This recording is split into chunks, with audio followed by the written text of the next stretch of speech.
சீக்கிரம்படி யோவான் சுவிசேஷம் 1ஆம் அதிகாரம் அதனுடைய 41, 42, 43 வசனம். அவன் முதலாவது சகோதரனாகிய சீமோனை கண்டு மேசியாவை கண்டோம் என்று சொன்னான். யாரை கண்டாவது? மேசியாவை கண்டோம் என்று சொன்னான். என்ன? மேசியாவை கண்டு சொன்னார். மெசியா என்ற வாக்கு கிறிஸ்து என்று அர்த்தம். பின்பு அவன் இயேசுவினிடத்தில் கூட்டிக் கொண்டு வந்தார். இயேசு அவனை பார்த்து,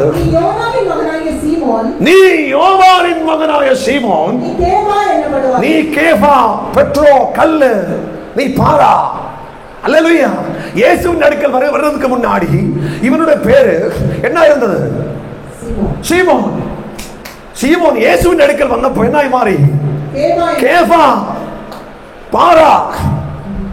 ஸ்தோத்திரம். அல்லேலூயா. அப்போ ஒருத்தன் மெய்யான ஒளிக்குள்ளாடி வரும்போ இவன் என்ன மாறும்? உறப்புள்ள பாரா. அதவரை வந்து இதயத்துக்கு பலவீனம், இதயத்துக்கு பாரம், பத்தனம் கூட கூட பிடித்து முடியாது, வேதனா, இதெல்லாம் வரும்போது சீமோன் பேதுரு இயேசுவின் அடுக்கல் வரும்போது அவனுக்கு சொல்லுகிறது, நீ உண்மையான பாரா. அப்போ பேதுருவை ஆண்டவர் என்ன ஆக்கி மாற்றி? பாறையாக்கி மாற்றி என்று சொன்னார். பாறமேல் நான் என் சபையை படியும், பாறமேல் சபையை கட்டும். அப்போ இவன் எப்படி பாறையாகி கஷ்டப்பட்டு ஓடி நடந்துட்டு இடம் கிடைக்காமல் இவன் பாரப்பட்டு நடந்த மனுஷன். ரொம்ப மறக்கவல கூட வர்றவங்களுக்கு ஒன்றும் கொடுக்க முடியாத பாரம். இப்படி எல்லாம் பேதுரு இருந்த நேரத்தில் இவனே இப்போ அந்த பேரை மாற்றி அப்ப அந்த பேரை கூப்பிட்டு இவனை அழைத்து கொண்டு வந்து சொல்லுகிறது, இந்த மகன் தானே நீ, உன்னோட பேரு என்ன மாறும்? கேபா என்னப்படும். அடுத்து பேதுரு என்ற அர்த்தமாகும். அடுத்து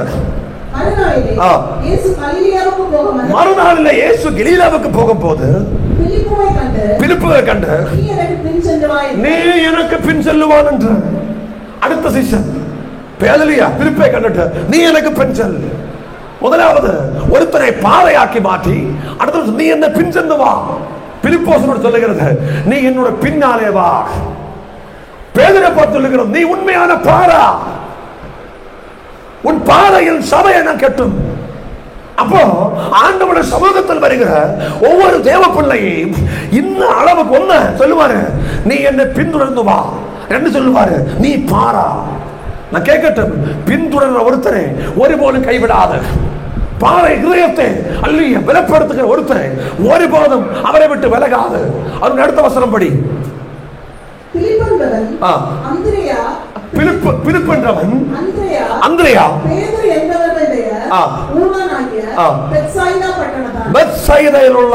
சகோதரங்கள் இதெல்லாம் ஒரு ஊரில் உள்ள மக்கள். சீக்கிரம் படி. உடனே பிலிப்பு ஒரு கேங் இயேசுவினை தொட்டு இயேசுவினை கண்டு இயேசு இவரை கொஞ்சம் தீர்க்க தரிசனம் பேசி இவர் இதயத்துக்கு மாற்றம் உண்டாகி இவர் சோர்ந்து இருந்தவங்க எழுப்பி வந்துடுச்சு.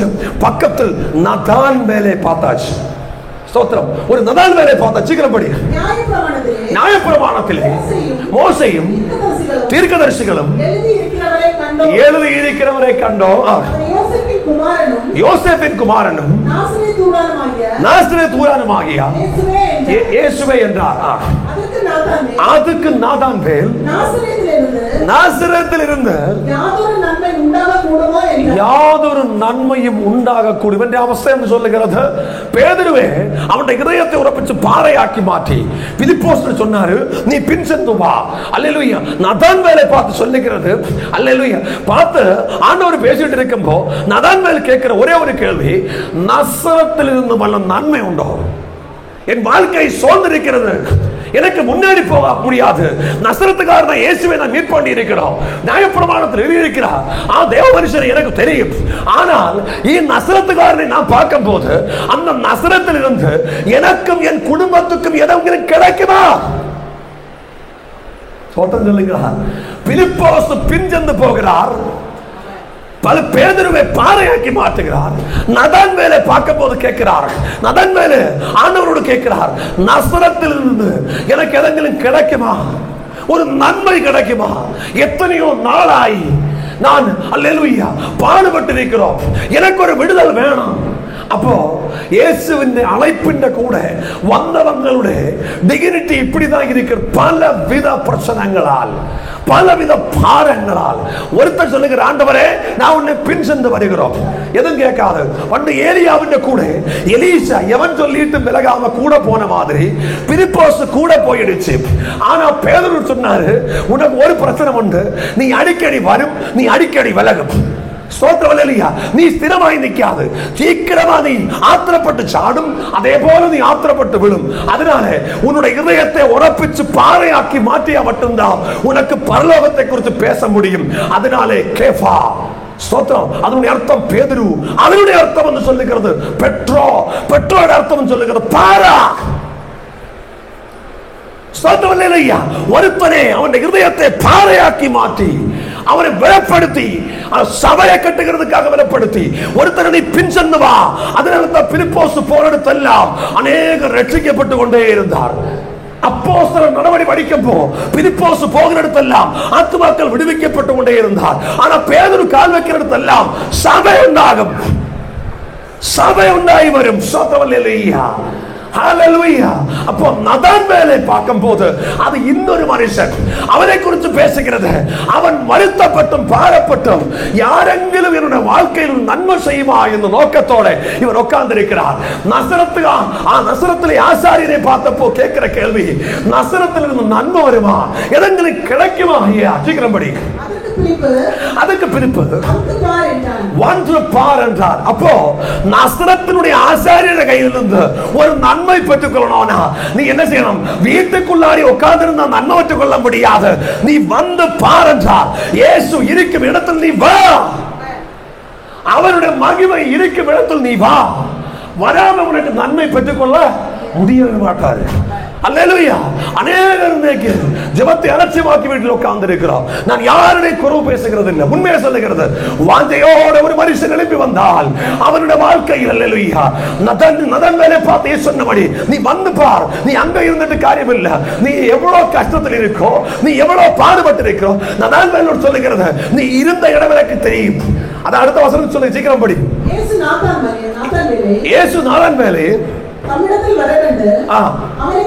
அவனை குறித்து இதோ அவன் சொல்லுகிறது கபடத்த உண்மையற்ற இஸ்ரவேல். இவன் என்ன இல்ல, கபடம் இல்ல, இவன் என்ன சுத்தமாயிருக்கிறார், கபடம் இல்லாத ஒரு மனுஷன்.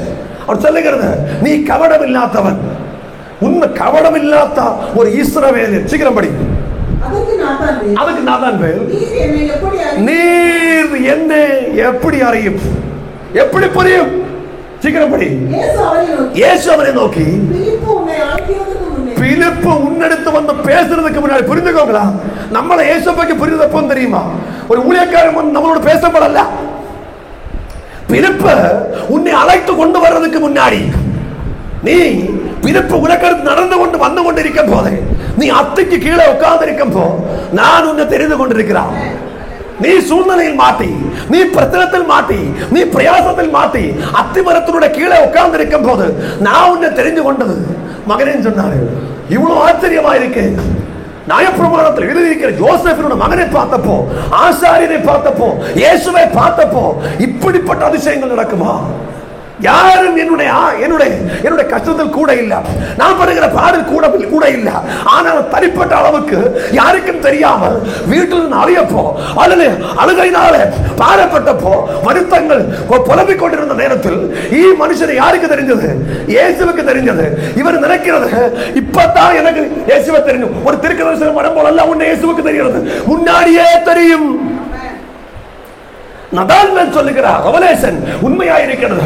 நீ பாரப்பட்டு, நீ தவித்து கொண்டு, நீ பிரயாசப்பட்டு, நீ வீட்டில் உட்கார்ந்து இருக்கும் போ, நிந்திக்கப்பட்டு அவமானிக்கப்பட்டு நீ தலைகுனிஞ்சு உட்கார்ந்து இருக்கும் போ, அந்த இடத்தில் உன்னுடைய இருப்பை பார்க்கிற தேவன் தான் இஸ்ரவேலின் தேவன்.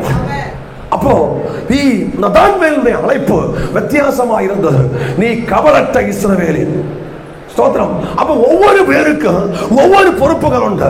நம்ம இங்க இருக்கிற எத்தனை பேருக்கு தேவன் பொறுப்பு தந்திருக்கிறார்? ஒருத்தரை பாறையாக்கி தேவன் அழைத்து கொண்டு வந்திருக்கிறார். ஒருத்தரை சுவிசேஷத்தினுடைய அழைப்பு பிலிப்போசுக்கு கொடுத்தது, நீ என்ன பின் சென்று வா. ஸ்தோத்திரம், அல்லேலூயா. நடான் மேலே பார்த்து சொன்னாரு, கவனத்தை இஸ்ரவேலின். ஸ்தோத்திரம், அல்லேலூயா. அப்போ பல டைப் ஆஃப் அழைப்புகள், அல்லேலூயா, ஆண்டவர் ஒரே ஆவியில் கொடுத்திருக்கிறார். அல்லேலூயா. அதனாலே இத்தினங்களில் எந்த கேட்டகரி வேணும், நான் முகாந்தரம் எத்தனை பேர் ரட்சிக்கப்படலாம், நான் முகாந்தரம் எத்தனை பேர் சமாதானம் பெற்றுக் கொள்ளலாம், எத்தனை பேருக்கு மாற்றங்கள் உண்டாகலாம், நம்ம நிரூபிக்கலாம். ஒரு ஆத்துமாவினுடைய விலை முழு உலகத்தைக்கால் பெருசாயிருக்கிறது. சாதாரணம் அல்ல. இந்த முழு உலகத்தைக்கால் பெருசாயிருக்கிறது ஆத்துமாவு. நாம் முகாந்தரம் ரட்சிக்கப்பட்டால் முழு உலகத்தைக்கால் விலையே நம்மை ரட்சிக்கப்படுத்துறதுக்கு நம்ம ஆயத்தமானால், உண்மையா சொல்லுகிறது, இதனுடைய ஒரு பெர்சன்டேஜை மட்டும் எடுத்து பாருங்களா, நமக்கு ஆசீர்வாதம் வருமா இல்லையா? கட்டாயம் வரும். ஆனா மக்கள் ரட்சிக்கப்பட்டதுக்கு அப்புறம் ஒரு சாட்சி பேசுறது இல்ல. நேற்று நாங்கள் ஹாஸ்பிட்டல் போகும்போது அன்பு சயின்ஸ் சிஸ்டர் அவட ஹாஸ்பிட்டல் டாக்டர் இடத்துல பயங்கர சாட்சி பேசி இருக்கு, பயங்கரமான சாட்சி. அவட டாக்டர் சொல்லுகிறது, எப்படியா உங்களை கூட்டத்துக்கு நாங்கள் என்ன செய்வாரு, வருவாரு. அப்ப நம்ம இடத்துல போகிற அநேக இடங்களில் போய் சாட்சியாகணும். அதான் பிலிப்போஸ் அழைப்பு. அல்லேலூயா. இப்படி இருக்கிறது ஜஸ்டின் பிரதர், அதே போல நோபல் பிரதர், ராஜேஷ் பிரதர் நேரத்தை ஒரு ஆளை கூப்பிட்டு தந்துடுச்சு, சோத்த ஜெபிச்சு, அதே போல மரோஷ் சோத்திரம், அல்லேலூயா. அநேக இடங்களில் போய் சாட்சியாகி மாறணும், ஆத்துமாக்களை ஆயத்தப்படுத்தணும்.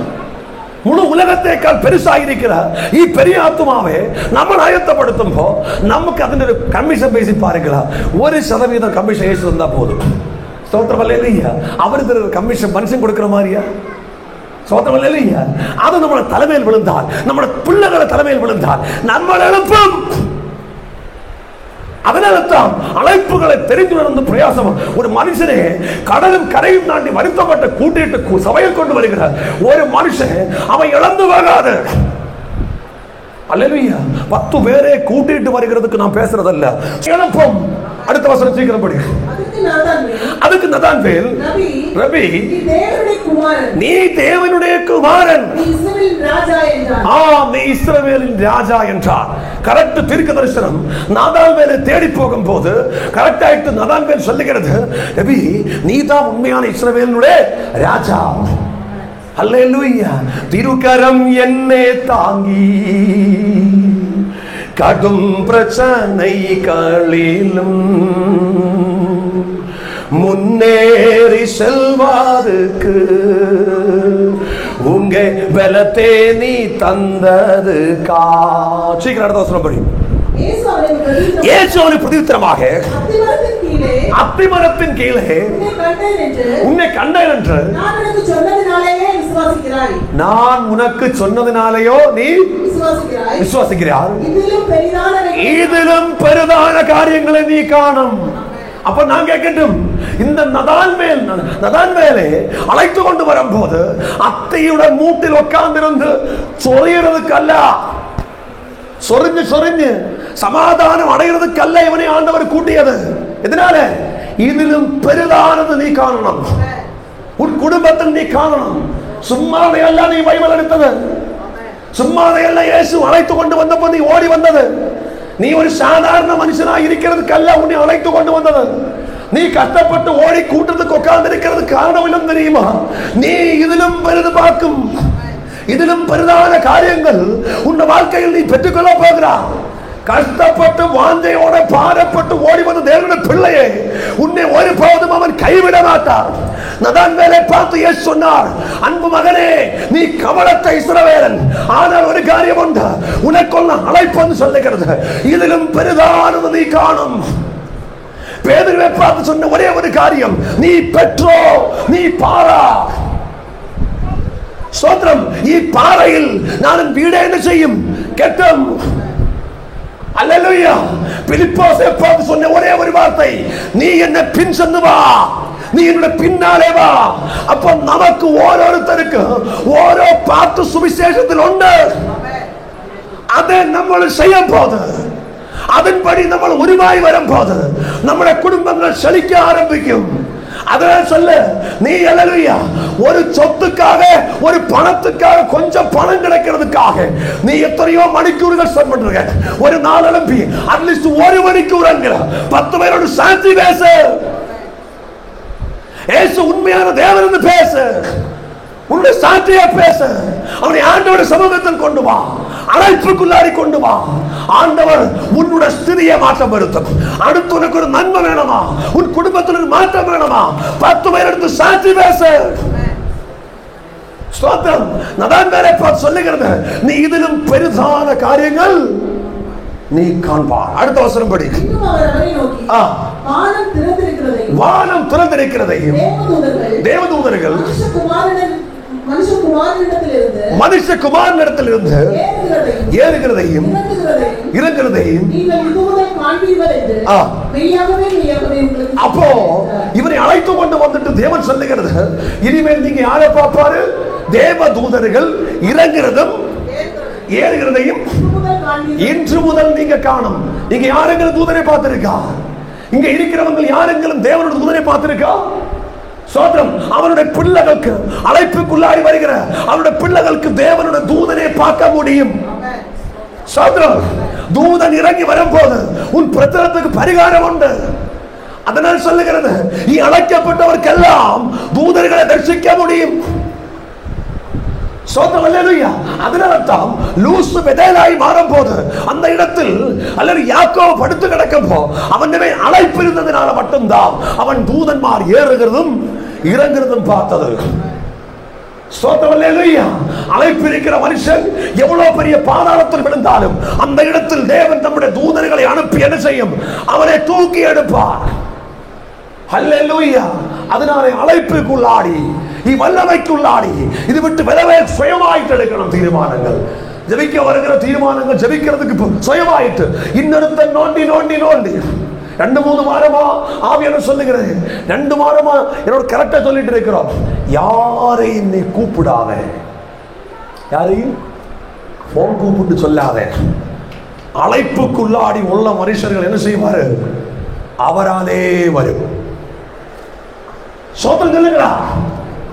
அவராலே வரணும். வாழ்க்கையோட வரணும். விடுதலைகளை எடுத்து போயிட்டே இருக்கணும்.